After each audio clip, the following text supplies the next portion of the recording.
listening to the Twin Theory Podcast, Season 4, Episode 2.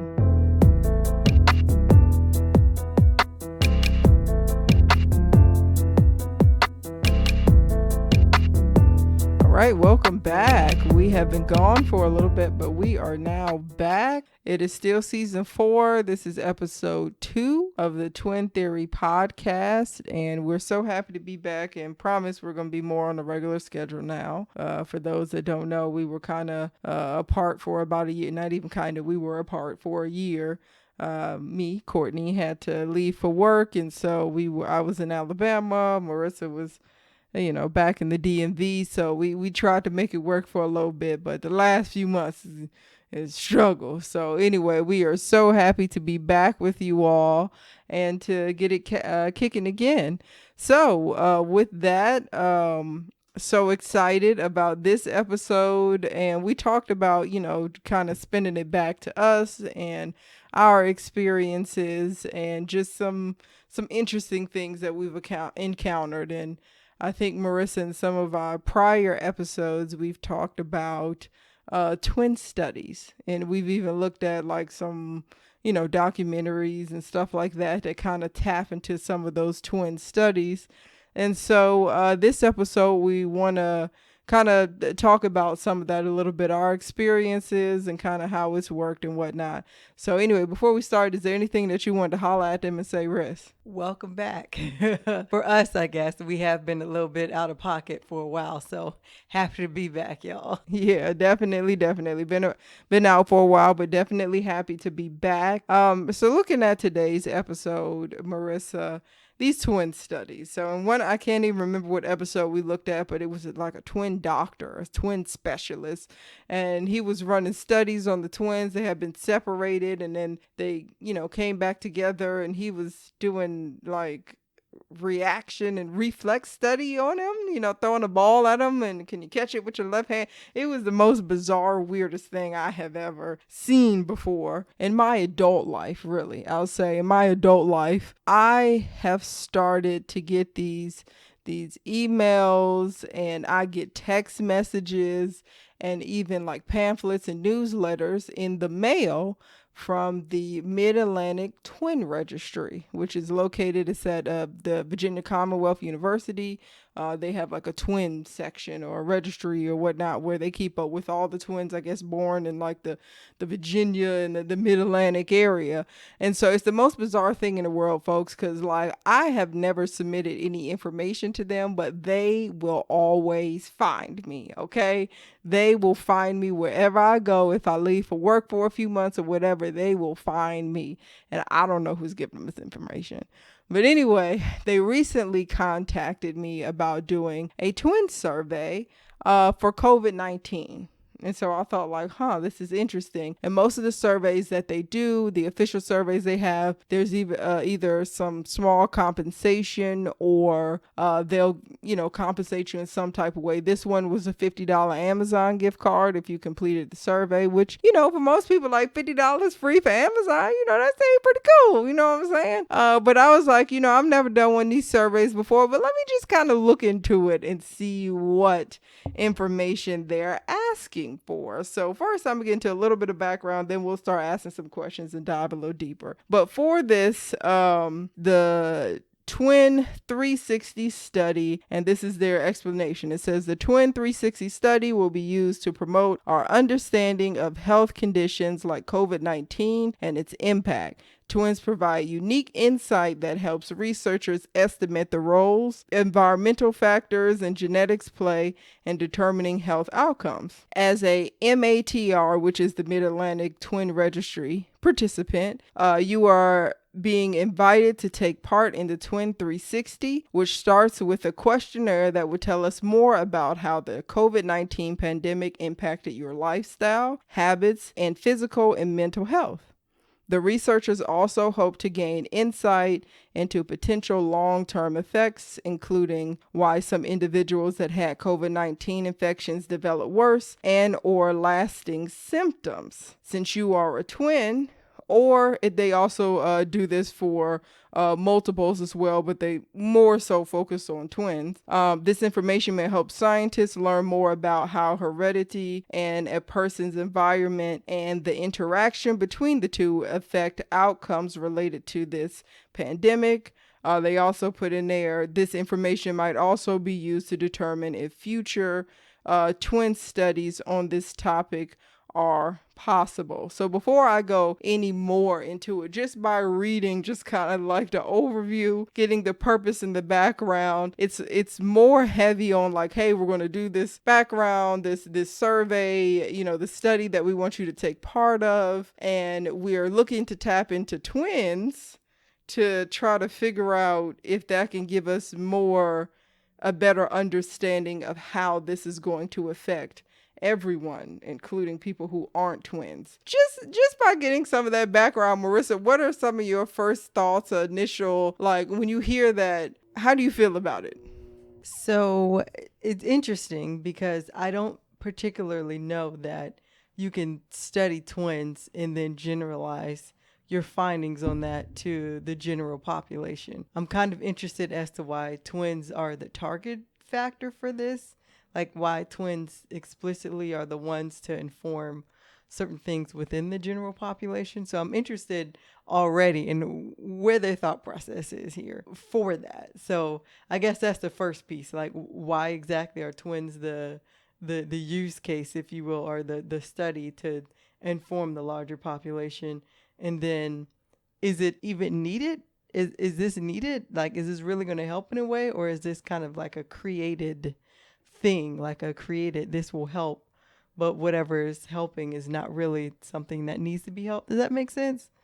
In that regard. So I think that's, some of the initial questions that I have. First off, why are twins the target population here to come up with research and do things to then generalize to the general population?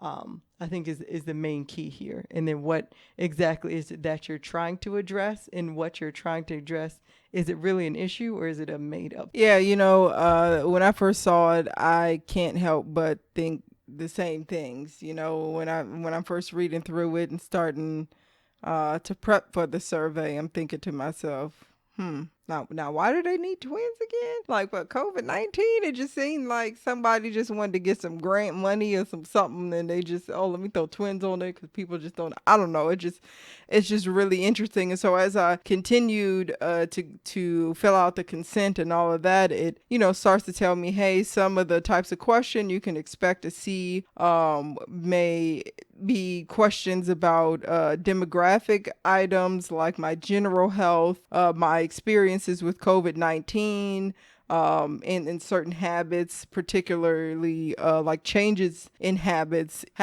also habits, things like what I like to eat, my sleeping patterns, if I smoke, alcohol and drug use, in connecting with family and friends, as well as changes in my emotional state and feeling. And so, again, these seem like general questions that I could, see them surveying regular people, just the general population for. But it's just very interesting how they would take this research from twins and say, and like you said, apply it to the general public, folks that aren't twins. And so if any of you are out there, this is not a dig, this is not a hit towards them or anything. My background is in computer engineering, okay? Computer and electrical engineering. So I don't know how, the medical side of it, how all the dots kind of drawn together to make something nice. So if you are in the medical field and you have more information, or you have something that could really put these dots together, feel free to send us an email and just say, hey, listen, this is how it kind of all works, and this is what they can do from that. One thing they also hinted at is that there are questions surrounding potential long-term impacts of COVID-19 on my health, habits, and interactions. So this was the initial survey that they've done. I believe believe they will most likely do another survey as well. So just to get into a little bit more, they also specify that some of the survey questions touch on topics that are sensitive and make me feel uncomfortable. I know one of the questions they asked in the very beginning is like, is your twin still alive? We understand this might be an uncomfortable question, and I'm like, yeah, she is, but I don't really know where you guys are hitting on with COVID-19 and how this is all looping in together. But so they, pretty much said, hey, if you experience any negative consequences resulting from COVID-19, you might feel some distress, and that, you're not forced to provide any information. Whatever you felt comfortable with sharing, you could share. And then they went on into the confidentiality of the records and how the data is collected and stored, and, what you should do to protect your confidentiality or whatever you provide and what they do.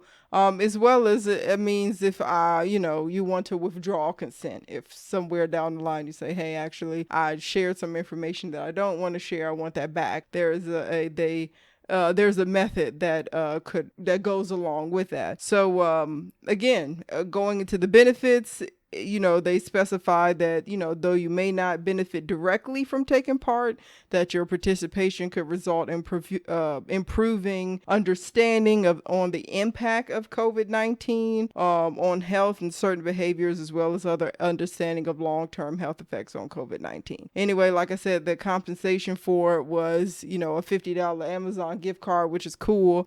So going into this next part, Marissa, that was like very interesting to me. I'll go into some of the initial questions. I don't want to give away too much. They also asked if I was comfortable with providing a saliva sample. So they said to do further analysis and I guess run further tests that they select, I guess, at random, or they may decide to select for me to participate in some sort of testing that required them sending a sampling kit for me to give them saliva and they for them to test. And they asked me, was I okay with that? Of course I was like, nah, I'm not too sure about all of that, because I'm like, what? So that again makes me just, it makes me feel a little interesting, like, what are you doing with my saliva that's going to help with this COVID-19, or just help in general? It just seems like the saliva sample is something that they ask maybe with like every survey. Any thoughts on that? So I got a few things before we even get to the saliva. Let's back up a little bit, because I know you're, in engineering and that sort of thing, but I've done quite a bit of research as well as human subjects research. And honestly, I feel like for this particular survey, they're reaching out because they have a pretty solid survey frame and a list basically of solid email addresses or contacts of mailing where they can send out and contact people. So instead of trying to generally grab people or a sample from the population, they already have this list here. And so they're using it for this study. It's nothing, I don't think, explicitly just for twins. But since they have this frame here, they're using it for their research. Now, the saliva piece, I think, is something separate, honestly.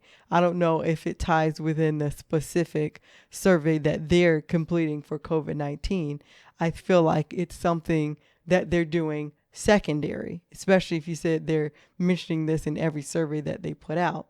That, I think, is something additional that I would be interested in knowing what exactly are they doing with the saliva, because I do feel like with the saliva, they're measuring something completely separate from COVID.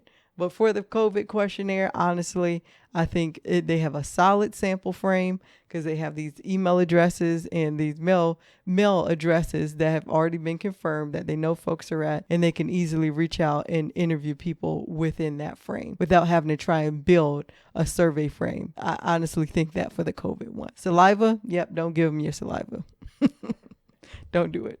Yeah, I wasn't gonna give the saliva part. That caught me off guard. After going through all the stuff, it was like, we have one last question. Would you be willing to give us a saliva sample? Like, what? Wait a minute. hold on, what? So yeah, that was kind of weird. And I agree, just doing some COVID-19. It's a hot topic right now, which I mean, understandably so. And it just seems like something that maybe a researcher or a scientist could get some quick money, some real quick money off of, and some grant money or something like that to be able to conduct these surveys. But again, I don't know.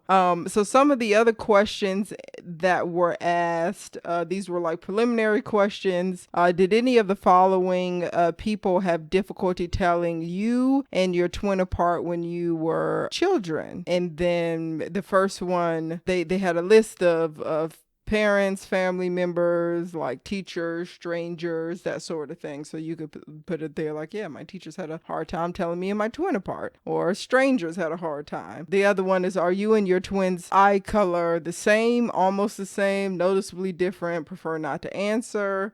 When you and your twin were children, were you alike as two peas in a pod, or only normal family likeness? And then their answers were like alike as two peas in a pod, only normal family likeness, don't know, or prefer not to answer. That's a very interesting question to me because it doesn't really give enough background to understand what is normal family likeness, what is two peas in a pod, whatever.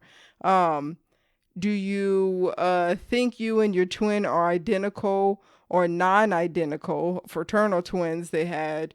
Don't know, non-identical, fraternal, identical, or prefer not to answer. And I answered identical. And then the follow-up question is there a particular reason why you think this? And that one was like a just answer with whatever you think. And, I just put in there like, oh, the doctor confirmed it at birth. Like I don't know. I don't know. I don't know where that got. I mean, like usually, we've just been told we were identical. So I assume we came out and the doctor said they're identical or there's a blood test. I don't know how that works, to be quite honest with you, but it was a little interesting question.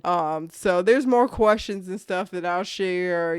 Maybe we'll do a part 2 to this, take a few surveys and do a part 2. But just diving in and just kind of doing an introductory, I just thought it was so bizarre because they kept contacting me about this Twin 360 survey and wanting to get that information and how it would help with the COVID-19 research and stuff that they were doing. And like I said, the saliva was what really threw me off. Like, okay, now what y'all doing with the saliva? The other part of this that was so interesting to me, Marissa, is that they mentioned that you did not have to have your twin fill out the survey. So they understood that you were a twin. They have you registered as a twin. They know whether your twin is alive or deceased or whatnot, that you have a twin, but it's not required that your twin take the survey, which to me is even more mind-boggling because is there any reason why, you think? So it depends on the type of measurement that they're doing, right? So I would be more so interested if they ask questions, and I'm curious if they ask questions like about signs of you having COVID and then whether your twin had COVID, maybe signs that they had, to see if there's some sort of biological susceptibility to COVID or something like that. Seeing as though the questions that you read out didn't seem to go in that route. Again, I think they're doing a survey within the survey or a study within the study, because some of the questions that you asked didn't seem to really line up with the COVID thing. So the twin questions about are we, identical, and some of the other ones you asked are very different than just the COVID related questions. But if there are questions in there that are, have you had COVID or symptoms of COVID? Has your twin had COVID or symptoms of COVID? To try and pull together a biological piece, I could understand it. So them not wanting, my response is understood, because honestly, I feel like they're fishing for a separate set of data within the data that they're collecting. Like they can easily separate out the COVID question and the COVID stuff versus the twin information that they're interested in diving into further. Honestly, it's almost like screeners for additional surveys or other data they want to collect. So some initial twin-based question folded into a COVID survey to then determine from those screeners if they want to pull more information from you. Yeah, you're absolutely right with that. And I will clarify that this wasn't a part of the official survey. This was prior to me selecting the survey, there were preliminary pre-screening questions. So you're right, these were pre-screening questions, and probably based off my answers, they were generating other surveys or other tests that I could potentially participate in. Yeah, definitely that was interesting. And like I said, I'll be looking into maybe participating in some of these and seeing what's out there. This one is the Mid-Atlantic Twin Registry, which seems to have been tracking me and Marissa since birth. But I'm sure there are a lot of other twin registries, so definitely we'll be doing a bit of research on that. But definitely, before we leave off, definitely wanted to always open it up to you all with questions, for our listeners to engage. Have you ever heard of this twin study, and do you think that it's actually beneficial? I've actually never heard of anything that came out and said that we were able to remedy this blah blah blah situation because of the successful twin studies that we ran with the 10,000 twins that were in. Like, what? I have never ever heard of anything that there was any type of medical advancement based off of a twin studies. So that would be interesting. I bet it would be very interesting for some of the in-person ones that they have too. This one was, I could fill it out online, or I could call a number and answer the questions. The only thing I can think of when it comes to medical is when we were younger, and even sometimes now when we're older, we get sick right behind each other. But I just feel like it's because we live in the same space. Like what would have been interesting is to track that when we were in college in two totally different states. You in Alabama, I'm in Virginia. Like me being sick and me calling you and you being sick too. Now that would have been something that I feel like, we could send that into the people and say, what you think? Again, doing more research, we'll come up with a part 2, maybe even part 3, just depending on how much we find on this, who we can talk to. I thought about even maybe just calling the line and seeing if we could talk to somebody, one of the scientists, just to get, or whoever, represents them, just to get some background, just to see how quirky this might get down the line. How interesting this thing might get down the line. But anyway, so that's what we're doing now. Maybe I'll dive a little deeper in the questions next time, but definitely we want to get your feedback and your questions as to how you feel about these surveys and really medical surveys in general. Do you think that they are beneficial or not? And how could they be potentially beneficial? And if you are in the medical field and you've conducted these types of tests, and or you have any indication on how these tests are being used, definitely reach out and let us know. I'm afraid to send the saliva because I don't want them to do a clone version of me and Marissa off of the saliva. Like, I don't know what they're doing out there, so I'm a little worried about that. Definitely glad to be back this month. We'll be back with these on a regular basis now that we're both together again. So definitely you guys have a great one. I hope you have a great summer. Seems like outside is about open again. People are going out there, but still be careful because COVID is still out there. You can still get sick, so be careful when you're going out there. And with that, we will holla at y'all next month. Take care.